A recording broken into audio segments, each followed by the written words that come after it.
This is the BBC Live programme. Here is the news. Here is a 2-minute history of dogs in Ambridge.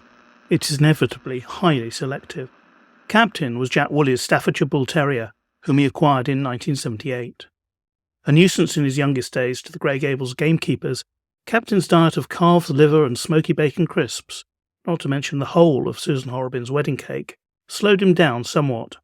He wasn't so slow, though, that he couldn't catch Portia, one of Mrs. Antrobus's Afghan girls, when she was on heat in 1990. The resulting litter included Cole, adopted by Caroline Bone, and the runt of the litter Hermes, adopted by Linda Snell. The other girls, Tara and Georgina, escaped Captain's attentions.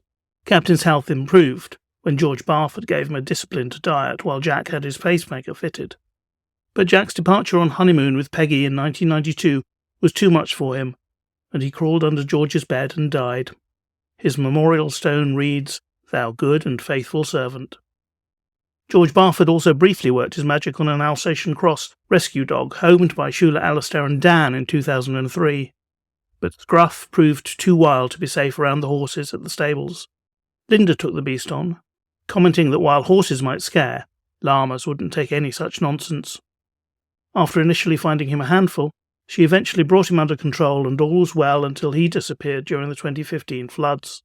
He memorably reappeared months later on Christmas Eve, and then, at the end of July 2016, Scruff was found by his favourite sunning spot, the Resurgam Stone, his life's race run. Finally, 3 years earlier in July 2013, Will Grundy acquired a new puppy. George Grundy, then in his religious phase, wanted to call it Boaz, but William persuaded him that Baz was close enough.